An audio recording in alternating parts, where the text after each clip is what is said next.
motherfucking episode 5. Yes.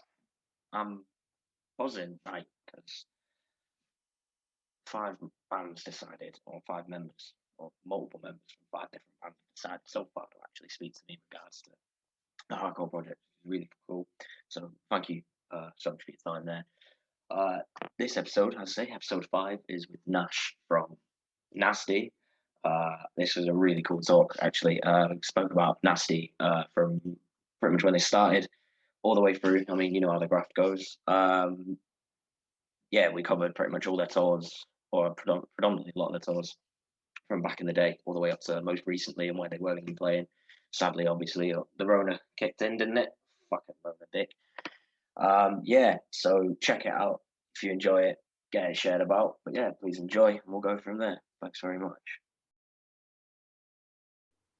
And we're live. Right, so here I am with Nash from Nasty. How are you doing, my man?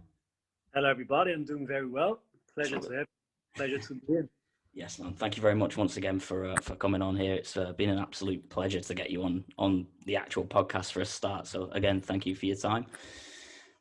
So let's chat some wham about Nasty. I mean, we spoke very, very briefly. You mentioned that it started back in way back before 2004. I think 2004 is when Nasty became official. But was it 2 bands prior to that? Did you mention? Yes, we had I don't even know how many bands we had before. Probably 2 to 5, something between that. I can't really remember because I was very young. To be fair, that I was probably around 15, 16 when I started playing drums, and immediately started playing with other bands who also were not good at playing an instrument. But we somehow fit together, and I think we had actually 3 different bands with kind of the same members like Nasty. Yeah. I think the first band was really like a mosh band, super ignorant. Yeah. Band we did was more like old schoolish, like old Daimler Demon, like H8000 from Belgium, like really kind of fast 2-step, also a bit moshy but more old school. Third band then was called Van Damme, which was basically the project right before Nasty. Right. And that in 2005, I believe, became Nasty. And it's basically the same members all the time, more or less. And Maddie and me, we were like in Van Damme. Maddie was also singing in Van Damme. Mm-hmm. And so we basically just stopped Van Damme. And then a few months later, started Nasty. Same members, and it was great. And that was it then, and that's all she wrote. I mean, well, there was 6 albums prior to Menace that just came out on Friday there. You had stuff from it started off pretty much like Declaring War, then through to Aggression, Give a Shit, Love, Shocker, and then you had obviously Religion there. So, I mean, when this first started out as a band, it saw you touring quite extensively across Europe. It even got you across to America at one point with stuff like No Zodiac and World of Pain, if that's right. Yeah, we the first few years we really started touring pretty fast. Like we were for some reason quite lucky to get some attention from people. So we really started playing shows pretty fast. The thing is, what most people don't know, because it's not an official release, before Declaring War, we had a demo tape, like a demo CD called The Beginning. Really amazing demo CD. I actually don't have it anymore, which is about lost into the times, is it? Yeah. And it is really good produced, like well quality already. And because of that demo, we got a contract with Fuck This Recordings, which was the first label we worked with, which released Declaring War. Mm-hmm. And after Declaring War, it was Aggression, and that was released through Good Life already. So, yeah, and we started touring, like, we didn't really do proper tours, like 2 weeks tours, 3 weeks tours for a very long time, but we constantly played the weekends. So every Saturday, straight from the first, basically, half year after we formed Nasty, we started playing every weekend. We were just going on weekends, so we all had jobs. I did a training, for example, to become a baker. Yeah. So I was I was always trying to get off the weekends, which for a baker is kind of like hard because difficult because it's prime time for baking, of course. For the baking. And, yeah, but then if I'm right, like 4 weeks would be cool. 4 years into Nasty, we started kind of constantly touring. And I believe the first really proper long official tour we ever did was probably the Hell on Earth tour. I believe it was 2011, if I'm right, with Unearth and Evergreen Terrace. So that was like the first real tour where you go on a nightliner and you go on for like, I think that one was like 36 days or something like that. Wow. And after that, that was basically the first step for us into the tour life. After that, we basically toured a lot. Like we basically played every show that was offered nationally and also internationally. And after we did a couple of European tours and a lot of shows and festivals, smaller festivals and middle festivals, we also started playing internationally outside of Europe. So we went to America 4 times in total. And we went to Japan 4 times. We went to Russia 4 times. It's big, like, and obviously we did everything in Europe. Yeah. Did Brazil, which was crazy one time. Wow. Who was that with, if you don't mind me asking? Brazil was with a band called Worst, or whatever they call themselves, Worst. I love it. It was a fun time. There was a band with Fernando Schäfer playing the drums, Tiago Monstrinho being the singer, and they, I think they're not existing anymore, but they formed into another band. But that was a fun time, I'm telling you. 2 weeks, caipirinhas, and a lot of fun. That's what we like to hear. That's what we like to hear. Well, I was going to say, in terms of touring, I know it brought you over to the UK quite a lot.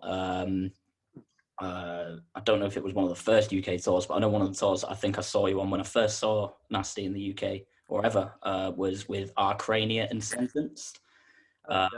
Yeah, sadly, both now disbanded. I think Arcrania are potting about every now and then, and Sentenced haven't really said much since. But that was the first time I know that you guys, for me personally, came over to the UK. I don't know if you did that beforehand. I think you came over with, I think you had Broken Teeth as a support, and there was 2 other bands on that tour. I can't remember. Terror, that was the one. Yeah, I think it was a Nuts tour. So yeah, I think that brought you over to the UK at one point as well. There, you were with Beatdown Hardware for quite some time there for a lot of your releases, weren't you? Through was that Love Onwards, Love Shocker, and Religion? Was that exactly? Yeah, it was Love and Shocker and Religion. Yeah, and Tony, the owner of Beatdown Hardware Records, he was always with us kind of since the beginning as well. I think he was the promoter for the first ever Nasty, I think, German show, or like outside of our area here show. And it was a show in Oelde, a city called Oelde, in 2006, I believe, as well. And he was very close with Norman from Factus Recordings. They were very close mates. Yeah. So they worked together. And and then at some point, Tony started doing, I think he started out with, Closes. Down Hardware was more like a close label, like closing. But then I believe, maybe I'm talking shit now, maybe the other way around, and then he started becoming a label, but we were very happy with him, and we are still very good friends. And he did proper work with the 3 releases we did with him, really. And I think Beatdown Hardware for hardcore bands, till a certain level, is the perfect, label in Europe. And we're very happy with it. Very much so. They've had plenty of bands going through them and still going through them now. Who I don't know. As soon as you got like a bit of when you've got like the Beatdown Hardware label sort of sticker on your band, it sort of turns a few heads to think, well, if they're looking that way, maybe we should start too. So no, I can understand why that was a good platform to be a part of. Yeah. Obviously, Menace was released just on Friday. It was Friday the 25th there, which I think I've listened to collectively about 10 times through now. It hasn't stopped playing. Was that recorded like during lockdown, or did it start beforehand and started coming together during lockdown? How did that go about? Yeah, man, that was tricky. I think we started writing the new album Menace last year April, kind of around that time frame, and obviously writing last year was easy. Yeah. We had like between 2 or 3 times a week in the studio and just wrote the songs together. And I think so. The lockdown began. Well, Corona began. I think this year, February, right? End of February, beginning of March. Yeah, around that. Well, especially for us in the UK and Europe. Yeah, that's when it started affecting ourselves. Yeah, and I think at that time when Corona started, we were halfway through the record, I believe. So we had like maybe 6 or 7 songs out of 13 or 14 songs. What is on the album, I believe. So yeah, we were kind of halfway through, and then the lockdown came. And in the beginning of the lockdown, I mean, in Germany at least, I know it was different in other countries, but we didn't have like a strict lockdown where you were supposed to be home. There were certain rules that had to be respected, but we were allowed to go outside, like to walk and be with one other person. So it's not like in Spain where you were only allowed to go out for like shopping. Necessities, wasn't it? Yeah, that's right. So over here in Germany, luckily things were a little bit smoother. And but then a few weeks into Corona, everything got even stricter, even here. So at some point, we were not allowed to go in the studio anymore, And our producer, Andy, he said, guys, I just had a call from the police kind of, and I cannot welcome anyone in the studio. It's kind of tricky. Wow. So we had to sit down and we had to figure out a way to keep going because we had a certain deadline, the album finished. And we really wanted to stick to that deadline. We didn't want to, stop writing or something like that. So we said, push back sort of thing, yeah. We go through that and we figured out ways to just do it. So we basically did everything like we talk now through FaceTime. Through Zoom call and sort of thing. I think Paddy was always on Skype with Andy. They were kind of playing the guitar in front of each other and played it with for him. And then Andy played it through and played it in.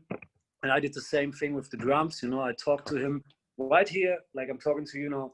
I was drumsticks, I had a pad here, and I was like, you take a rhythm like this and eight hits here and 2 hits there. And luckily he's really good with understanding the rhythm and drums. So we kind of worked smooth together. Yeah. But let me tell you, it was tricky, man. And I can imagine. Luckily, after a few weeks, things got a little bit easier again. So we were able to go in the studio with one person. Mm-hmm. Maddie, luckily, was able to go there and do the vocals because recording the vocals over Zoom could be difficult, Very much so. It's not going to be as smooth as you'd like it to be. And and then a few weeks after that, we were able to go back in the studio with 4 people, and that was pretty much towards the end of the album. But I can tell you, half of the album was actually written through all this process here, like crazy. It was the lockdown process. Nerve-wracking too, because I think we work best as a team together in one room, and then everyone can, of course, put into what they want to write, and that makes sense. So this must have been a real, a culture shock, as we said, because obviously you had to get used to doing everything over a Zoom call, and it's a lot harder when you're trying to get everything, like, I can imagine with the guitar being here and the bass over here and trying to get everything to fit perfectly. But I mean, bloody hell, it's worked. You've absolutely nailed it out of the park with Menace there. I know it's second on one of the billboards close to yourselves. Which billboard? Which billboard was it again? That is just Cortex in Berlin. That's not really a big thing. The Cortex store in Berlin, it's like a punk merchandise store. Right. Pretty famous. I think David is the owner. I think he's there since before the war came down or something like that. That's not really a big thing, but actually at the moment the Billboard chart counting is going on, and I think we are necessary, and it's a very interesting time.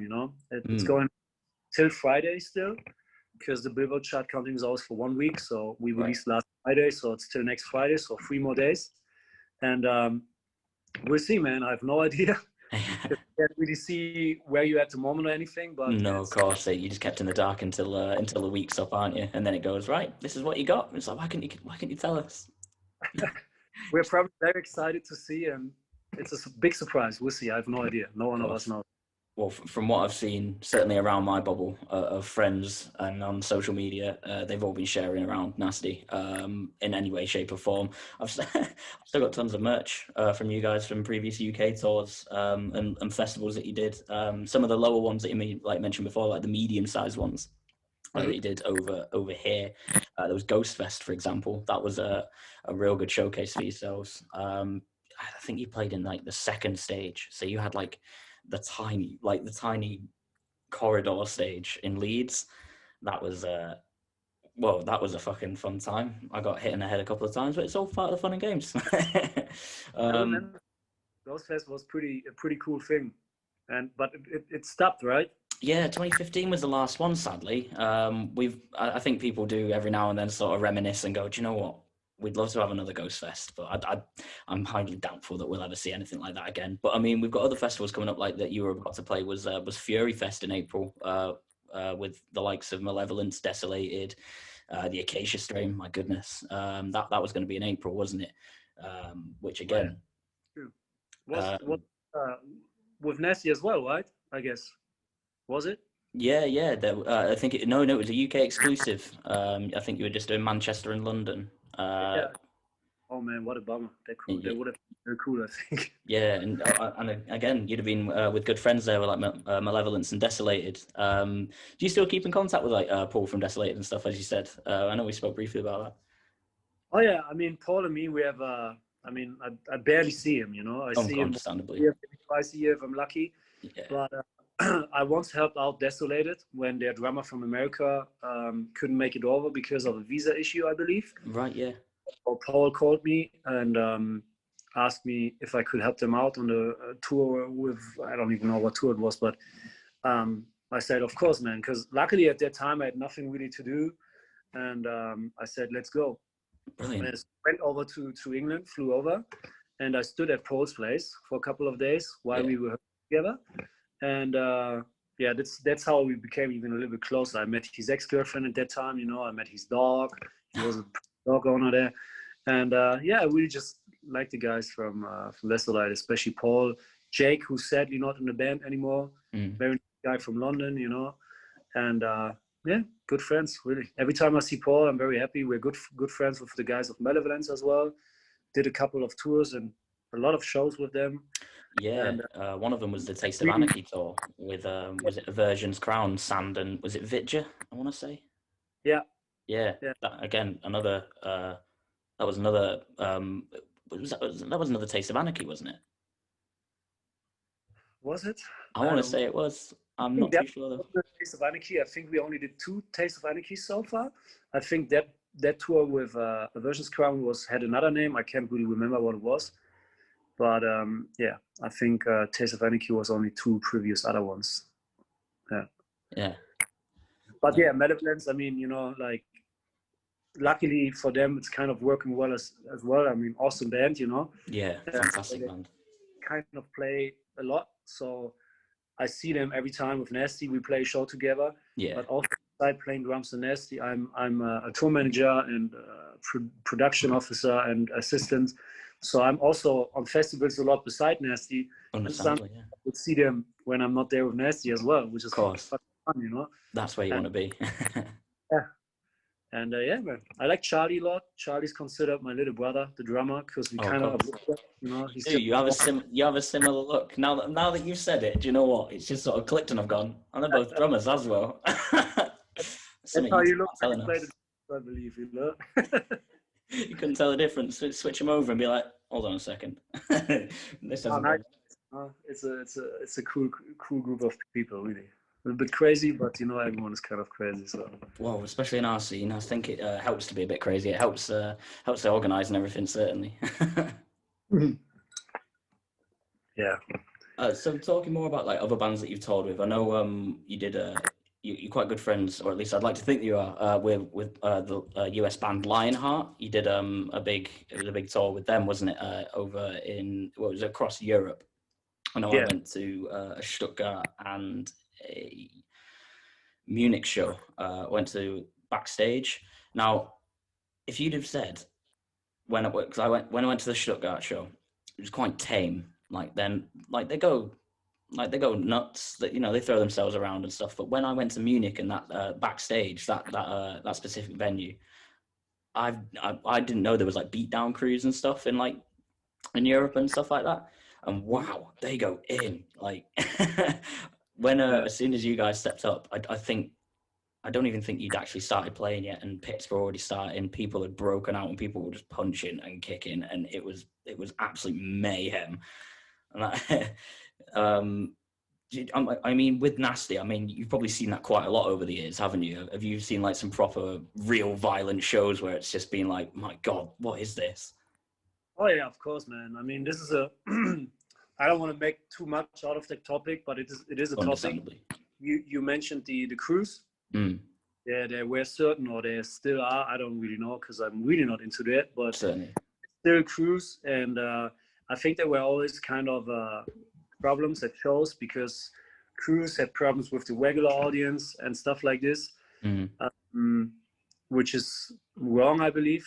Yeah, for sure. very much so. I think especially at hardcore shows, and we consider us as a hardcore band. Yeah, the values are pretty important, and well, it's unity is one big thing for us, isn't it? So having people target other people to stay away is complete opposite of what we're going for. Exactly. Yeah.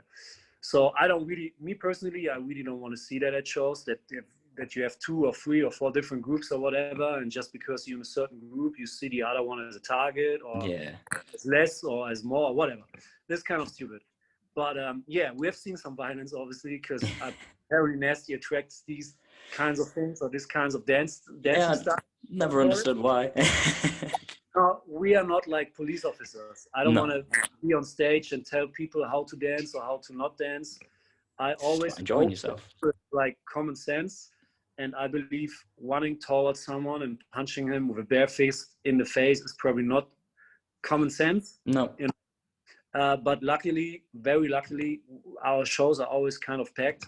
So this hall in front of the stage where people like that would feel very well because they have a lot of space to, punch, does not exist very often. So it's more likely these days you mostly have like crazy chaos, you know, because it's so crowded.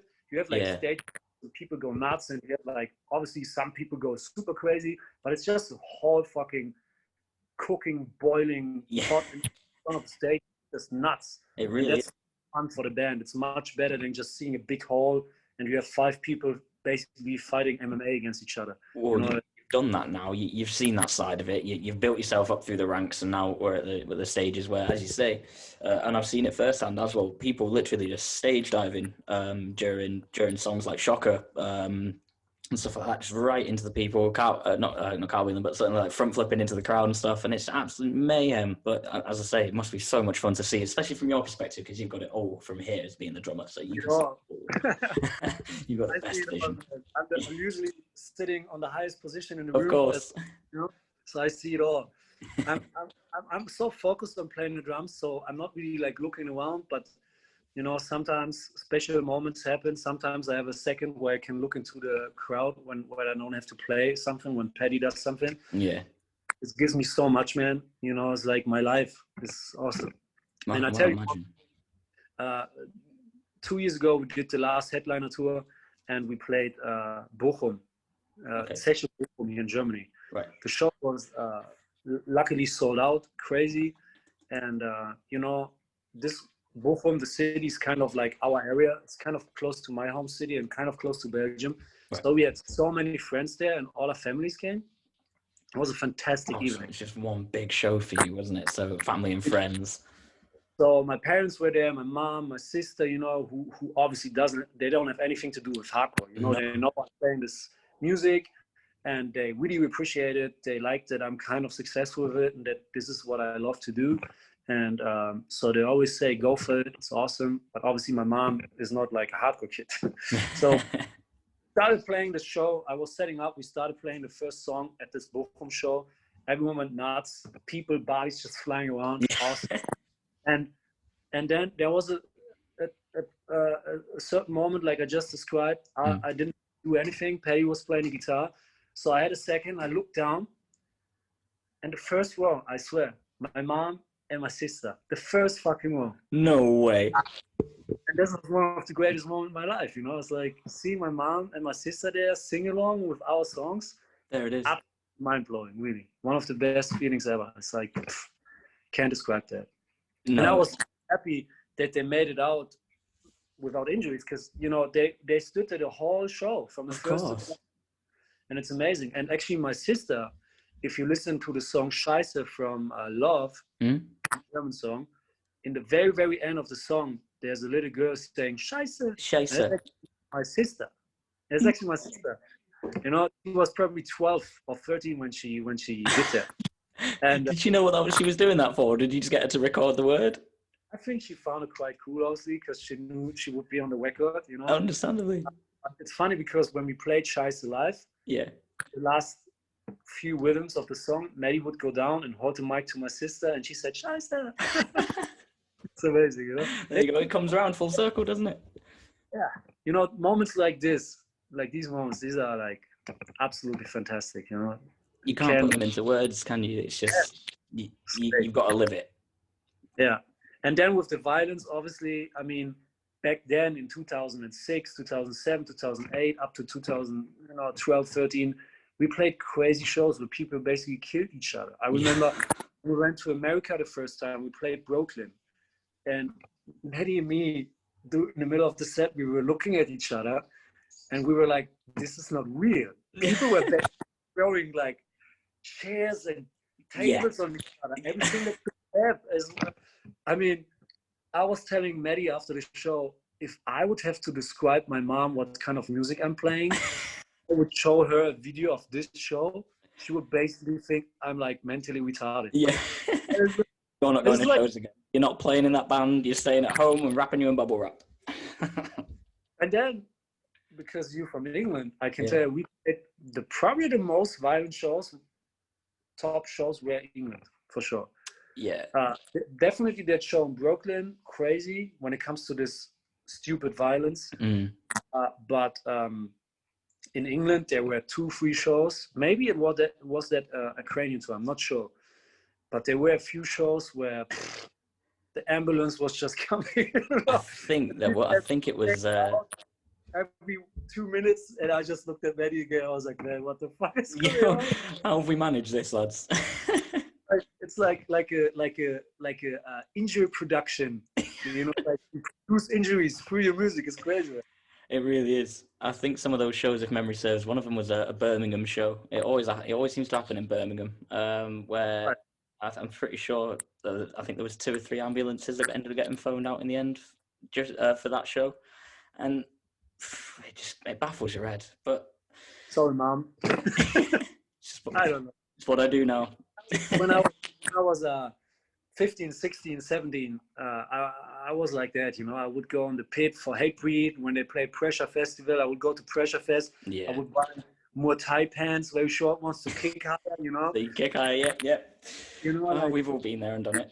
When you get to a certain age, you realize, man, maybe I shouldn't kick people in the face. Yeah. Kind of, you know, like, it's crazy, you know. It's crazy. Do you know what? There's like a time gap between the years of being 16, say, through till about, we'll call it 21, 22, where you go, do you know what?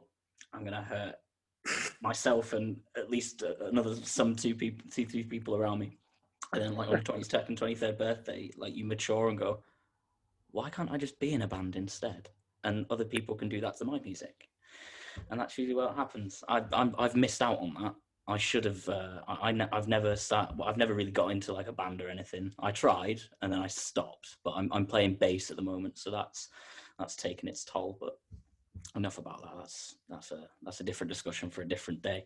Yeah, but maybe you can find a band one day. Don't give up on it. No, I'm never going to give up on it. It'll happen eventually. Maybe one day I'll be supporting bassist. Nothing against bassists, but I think as a bassist you can, you know, find a band a little bit quicker. You can fill in quicker bass. Yeah. You know? As long as you can keep rhythm, you're okay. You know, it's easier to fit in for bassist than probably like a singer or maybe a drummer, I believe. You know? Very much so. Yeah, no, I'm full agreement with you there. I think if you're a drummer or a guitarist, I think you two got like the main weights of carrying the band, and then like the other two, like obviously your words have got to carry quite a lot of what it is that you're expressing. But as you say, with bass, I think I really did take the easy option and thought, yeah, I'll be in the background. I'll just do a little bit of something, and yeah, I'm part of that. Just the kid who comes in and just gets like 10% credit for everyone else's work. That's going to be me. It's working smart. Let me tell you something. The bass is a fantastic instrument, though. Very and I'm much so. for Marcus Miller. You know Marcus Miller? I do. That's like every night, and I did like probably 100 shows with him already. Every night I'm watching him, and I'm like, how can this be weird? Like the sounds he produces with the bass, only the bass and the rhythm and everything. I mean, obviously he's like, the way he plays is like a whole nother universe. But you've got to take so much time to learn that, yeah. Hundreds of years for me. Thousands for me, mate. I'm further behind you. but you know, it's a great instrument, and I appreciate it. You know, a lot of people underestimate the bass for sure, and that's probably the reason why I said it's probably easier to fill in the bass than the vocals or whatever. You know, because it's a little bit in the background, as you said, the bass guitar. But man, you know, we played shows without the bass because our bass was whatever reason, I don't know, like long time ago. Yeah. If you miss that bass in the background in the room, it's a big miss. It makes a difference. Big difference. Huge difference. I've seen it before. Like, I've had a couple of friends when they've I think one of my friends' bands from Manchester was playing to a click machine for a drummer for quite a while. So it would just be two guitarists, a bassist, him, and then a drum machine in the background. And then when they got the full production, I think like a year or so later with an actual drummer, everything changed. And you just realize how much you actually need those things as opposed to just something on the side, you know, just to fill it in. Just for that fuller sound. And like I say, well, they blew me away after that when they had a full sound. But yeah, it's, as you say, I believe that bass in general, the bass guitar, the instrument, got more important in the last couple of years. So when you listen to certain CDs of bigger bands, metal or metalcore bands, because I think there was a time when metalcore was big. Like, what was that, 10 years ago? Yeah, 8? When it was really at its peak and every band was sort of metalcore associated, of course. Yeah, so even on CDs, but also live, but mostly on CDs, the bass was always like in the background. Yeah. Nowadays, with the modern productions and like even a Nasty CD and other CDs of a lot of other bands, you can finally really hear the bass. And really hear it as well.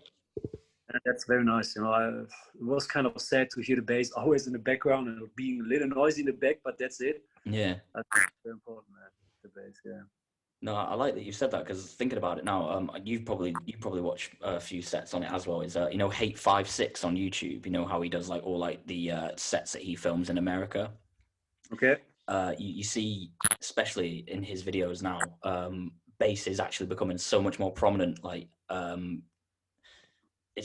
it's more there now. Whereas, as you say, if you were to go back, say maybe 15 years ago, and say, for example, that show was being filmed, you wouldn't really hear that much from the bass. You know, it would be there, but compared to now, as you say, it's just so more prominent, and everyone's aware now that there is bass going around with music. So maybe I did make the actual right choice. Maybe it's all a lie.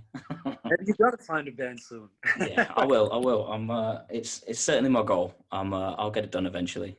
It's just it doesn't help that I'm a little bit lazy. That doesn't help. The bass gives me goosebumps when I'm, let's say, when we come to a venue and we do sound check, like a good venue with a good PA, like a bigger, and you know, everyone does a sound check, and mostly the first thing you do as a sound check, you do a line check. So each instrument is chatting and is checking and playing, and the front of house is mixing the volumes and does the magic or whatever. Yeah. So every time Barry, our bassist, would play his bass, sometimes I would be in front of the stage still drinking a coffee or something till he's finished. Yeah. And I hear the bass through the PA, and it's like, man, it's so punchy, you know, it's such a brutal sound. It's so nice.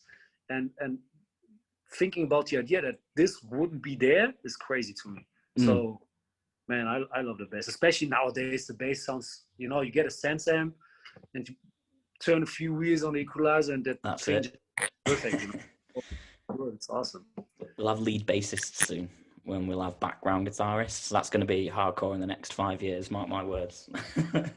If you were to, granted, you've been on so many tours now, but if you were to sort of pile it down to a couple, would you say you've got like a favorite or a couple of favorite tours in mind from over the years? Yeah, I mean, that tour that I mentioned before, the first tour we ever did, the Hell on Earth tour, that's definitely one of my favorites because it wasn't like a super successful tour. I think Unearth, sadly, at that time was kind of not like big anymore. No. You know, and then Evergreen Terrace almost had every day the best show. And we kind of had really good shows too. I think Bane was on that tour as well. Wow. Bane, Evergreen Terrace, Unearth, Nasty, and Casey Jones was actually the opener. That's insane. And, the guitarist of Casey Jones, Josh, is now playing guitar and Stick to Your Guns. That's right.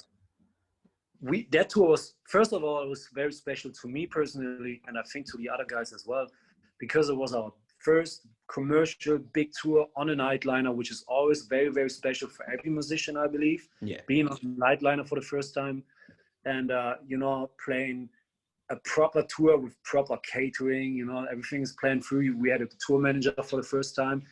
That was just a fucking great memory for us as musicians. Yeah. It was the first time in this world. And then also Unearth, you know, was never really my band, but we became so good friends with them. Yeah. Also with everyone else, and Bane, like everyone on that tour worked so well with each other. We became also good friends. So socially, that tour was also fantastic, really. And for me personally, it was awesome because fucking Justin from Killswitch was filling in for Unearth, and I became friends with him as well. No way. And I really liked Killswitch at that time back then. Yeah. I mean, I was 22 at that time, I believe, something like that. So that was, for me personally, a very nice tour, but I believe for everyone else on the tour as well. Really. Yeah. Was one. And then from one of the younger tours or the more recent tours, I believe that tour where you went to the Lionheart Nasty. Lionheart Nasty and Get the Shot it was. That was very successful, and that was our most successful tour so far, and a lot of fun. You know, it was great, really. We sold out, didn't it? Almost every show, I believe, on this tour. So that was for us very important, and it was also a lot of fun because we had a lot of fun with all the guys on the tour. It was great, really great tour. I mean, how sick was that show in Munich? There were almost 1,000 people in Munich, and I believe 3 years before we played Munich, we played this small room in front of 145 people. You know? No way. So within that space of time, just to see how much growth had come from it. And as I say, that show, yeah, absolutely nuts. Like for the three bands that were on Get the Shot, it was Get the Shot, yourselves, and then Lionheart closed it down.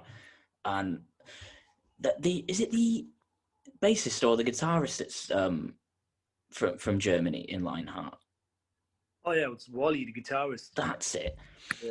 Because I remember at that show, he ended up getting on the mic and he said, sadly, I'm not very good with German, unfortunately, but he expressed a lot of love and gratitude from what I could gather from the crowd.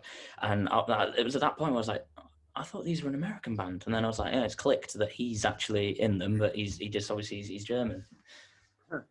I know. Yeah, I tell you the story behind that. Wally's a good friend of mine, and he started playing for Lionheart because I told you I helped out Desolated quite a while ago. That's right. And the tour of Desolated, now I got it back together, was Desolated and Lionheart and Fallbro. So Fallbro was opening and Wally's playing Fallbro bass. That's right. I was at that. I went to the Stuttgart show for that. I went to Desolated, Lionheart and Fallbro because Kublai Khan was supposed to be on it and they ended up pulling out in the end. Exactly. Someone else played on that as well. Wolfpack were on it as well. Oh yeah, true. Wolfpack, yeah. I remember. So, if I'm once again not talking complete bullshit, Wally was on that tour as Fallbro and as a tour manager. So he was playing guitar for Fallbro and he was a tour manager on the tour. And I think Lionheart was after that tour looking for a second or a new guitarist. I'm not sure anymore, but they were looking for a guitarist. And they just asked Wally, and Wally, of course, said, "Of course, man, let's go." Yeah. So now he's basically double functioning. He's a tour manager and guitarist for this band. So that's amazing, especially being from the connections where he is in Germany, and then being able to go all the way over to America, like setting up tour programs and stuff, especially being a manager. I mean, the possibilities are endless after that, aren't they? Yeah, it's good, man. It's good. I mean, he put himself in that position because he said, yes, I'm going to tour manage this tour. And then, a few doors open. This is just how life works. Certainly. But he wouldn't be the tour manager on this tour back there in Fall. He wouldn't be the guitarist probably now. So, this is how life works. It's just falls in line sometimes, doesn't it? It just falls into place and you just sit back and go, here's what it is. Place. It's just what in terms of countries that you've played in then, and obviously, as we mentioned, you've covered tons of like the actual world. Would you say you have a favorite country that you like to go visit and would happily revisit again and again? With the band? Yeah, or just personally, either. Oh yeah. Well, I personally love traveling forever. Since I'm, luckily my parents would never had a lot of money, but we somehow traveled. Low budget. They always were traveling with me as a young kid, so I was always used to be away from home, traveling, and I think that also helped me to be able to be on tour that often. Because regular year without Corona, I would be on tour with Nasty once or twice a year. I would play festivals with Nasty in the summer, and beside that, I would be on tour with, for example, Miller or with Amigo the Devil or with a lot of other people, and do a lot of other festival jobs. So I'm constantly almost out of 30 days a month, I'm going 22 days at least, So I think this is something you need to be able to do, because I feel like for regular people, being away from home a lot of times can be very, very hard, So you really need to be able to do that. I figured that when I figured it out when I was on tour. The longest tour we ever did with Nasty was 36 days straight, no day off. So we played 36 shows in a row. And tour started, that was that Aversions Crown tour. So right, okay. Great, everything was great. Yeah. And, after like 29, 30 shows, excuse me. That's all right. That was actually the alarm clock for our original time for the Zoom meeting. My apologies. So, after 29, 30 shows, I was empty, man. My head was empty, waking up every morning in a different city, really in a different city. So today you're in fucking Paris, tomorrow you're in Bordeaux, then the next day you're in Madrid, then the next day you're in Barcelona, and then you're in Montpellier, and then you're in fucking Zurich, and then you're in Stuttgart, and then you're in Berlin. It's fucking with your mind, It's great. And it sounds great to a lot of people, and I love it. Don't get me wrong, I love it, but it's very hard on your mentality. It's really because I think we're not made for this naturally. It's like really crazy to wake up in a different place every day. So what was your question again? I'm sorry. Favorite country, yeah. Yes, favorite country to play in, or just visit in general, and would you go back again and again? Which ones? Yeah. So what I actually wanted to say with the last 25 sentences was I love everything. And we did a lot of tours with Nasty, and it's so hard to answer that question. But when it comes to like culture and interest about the country and its people, I would say Japan is really up there, because it's so unique. The culture, I mean, you have this whole manga stuff going on, all these crazy colors. Obviously, the Japanese have a very own behavior towards each other. Very much so. That's so unique and so different to our Western world. So to Europe or America is really, really different. And I think that's shown with Nasty, though, I feel. You've certainly taken that culture on board, and you expressed it in certainly, whether it be colours or videos, and certainly like characters that you make and stuff on like your merch. It's definitely been expressed. Yeah, well, it has always an impact on us, huh? Like every time you go to a new place, you come back a little different, It's just what it is. So Japan is always up there. We are always very, very, very happy to go there. Even today, I talked to the tour manager of Japan who brought us out there, Makoto from Sand, from this band. From Sand, yeah, of course. And I told him, man, I know at the moment it's a bad time to talk about that, but man, I hope we can come back soon, because we are supposed to go back this year in like fall. Right. Every time we release a new album, you know, end of summer, we basically go to Japan every time around that. Ah, right. Yeah, man, we miss the food. Whew, the food is yeah, it's amazing, you know. And yeah, Russia is awesome because it's so fucking weird, and the shows are killer. Moscow's probably, for every band that played Moscow ever, I would say most bands agree when I say Moscow is one of the craziest show you can play in the world, probably. You know, it's like, I don't know what's wrong with the Russians, but they go like. As soon as they hear a riff, does it change them? Does it? Yeah, I don't know, man. Something, they have a different water there. I don't know. Something is very all day, but they go, man. The shows we played in Moscow so far, it's hard to top that, you know. It's hard to top that, really, and fantastic. The only place we didn't go yet with Nasty, sadly, it was supposed to happen a couple of days and always got cancelled. And very short notice is Australia, because we never went to Australia, and I believe we could play pretty cool tours nowadays because we know good bands from there, and I think the scene even got bigger also through Parkway and bands like that, you know. And Die Hard is big over there, and they're also very heavy. So I believe nowadays it would be way easier with such music to play that than like 10 years ago. But it always got cancelled because of kind of weird reasons. Yeah. This is the only place we didn't go yet, and even me privately, I never went there. So it's up there on the bill for sure. On the list to go to. Do you know, Australia is on the. I think. Do you know what? If you're not from Australia, it's definitely on the list to go. I've never looked at it and gone, nah, I don't want to go there. Like, even like, you know, when everyone's always, oh, the insects and all this and all that and all the dangers, and you go, yeah, but have you seen where you're at? You're in Australia. It doesn't matter.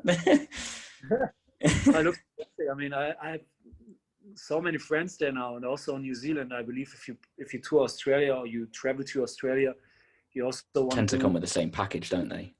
Right, because it's not that far away. So, and yeah, man, I hope we can go there soon, and I hope I can also go there soon privately by myself, because I have really a lot of very close friends there that I actually miss. And yeah. Here's hoping this blows over sooner rather than later for you, so that you can get yourself back over there and just, well, get touring again as well. I bet that's something that's really killing you off at the moment, because I bet you're itching. In the words of Malevolence, go over there and shut the place down. Yeah, that's what they did with Invasion Fest, wasn't it, when Malev went over? Because I feel like a lot of Australians didn't know about Malevolence. Obviously, they have bands like Honest Crooks, and well, you're touring with them shortly next year with Counterparts and Exile from New Zealand, so they have that sort of thing. And so when Malev went over, and I saw videos of when they did of Invasion Fest, like, people were like, what the fuck is this? And they were like, this Malevolence, baby. Like, that was sick to watch. A little bit of UK culture, especially from my side of things. It was just nice to see people in a room going, Malevolence. Proper English export, you sick cunts. Yeah, that's what we are. Now, the thing about Australia is, like I said, I know quite a few people from there. Have quite a lot of friends there, and they're all very, very nice. You know, like very lean back, chill. The Kiwis, the New Zealand people as well, super chill, just lovely people. You know, so definitely excited and curious about this place for sure. Well, like I say, hopefully, in the up and coming weeks and months, if things start improving, you know, things will start getting booked off again, and hopefully you'll be ticking Australia and New Zealand off the list for yourself soon. Hopefully, man. Really. It is hoping. It really is hoping, to be honest, because as I say, I'm looking forward to that Counterparts and Exile tour when you come over here. I know it's booked for 2021. So it's just a case of hopefully making sure that does definitely go through. I don't care if it has to be social distanced, like.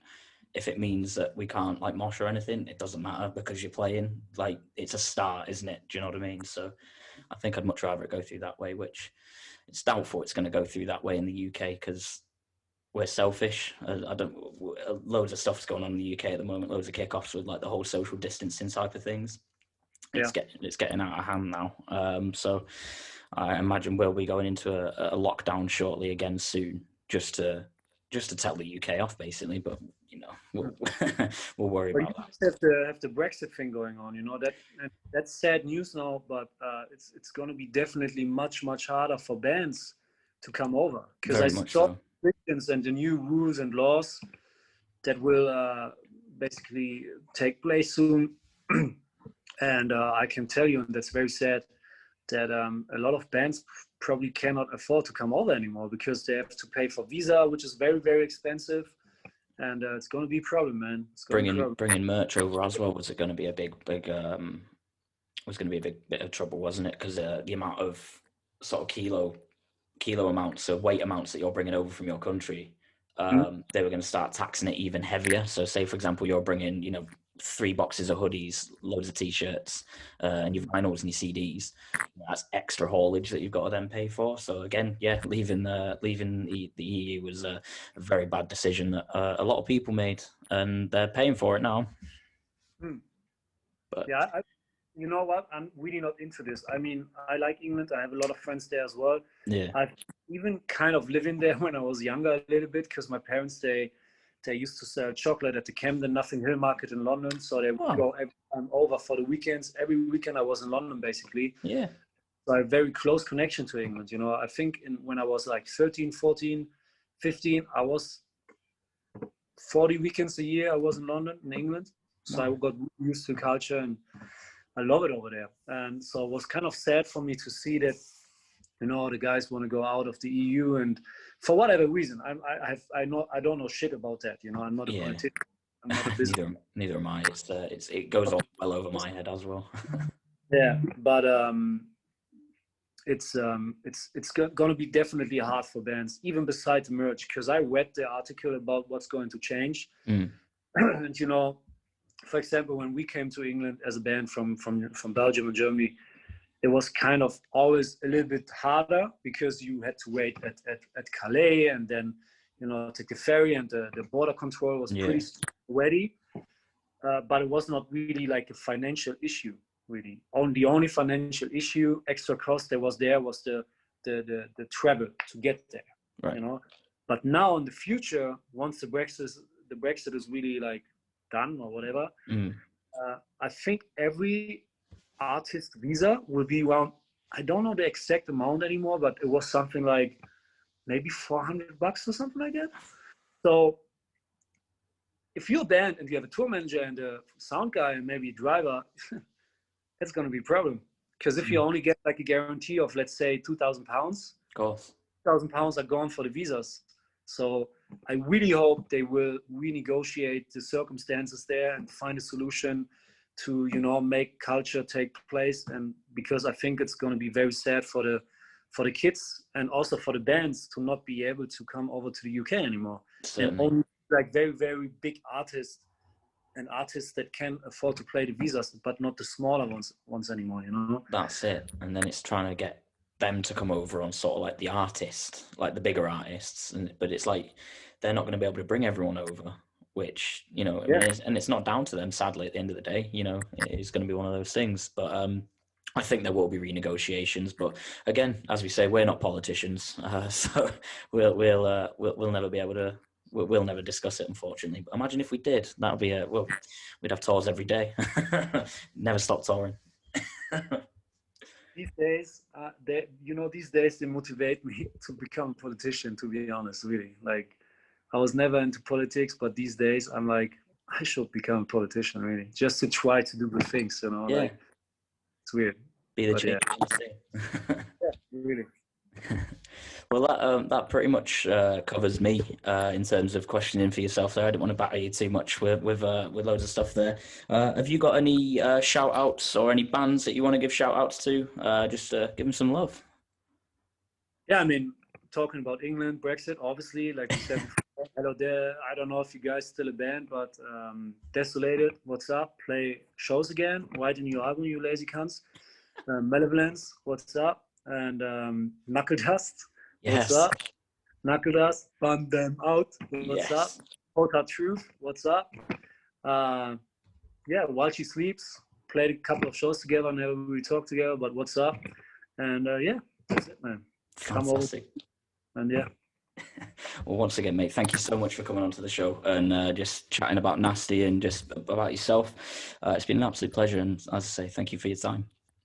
My pleasure. It was a pleasure for me too, really. All the best. Thanks very much, my friend. You enjoy the rest of your day there. Bye-bye. So that there concludes episode 5 with Nash from Nasty. What a fucking incredible dude. That guy is absolutely humbling to speak to. Certainly taken away a few things from that talk. Whether other people do or don't is a different story for a different day, of course. But yeah, just wanted to say thank you once again for having Nash on the podcast. And yeah, really hope you enjoyed it. If you've got any requests or anything to go on it at all, once again, just get into contact with myself either on the Hardcore Project page or through my personal. Very doubtful if I do. Sick. But yeah, thanks very much for your time once again, and keep in tune for the next episode.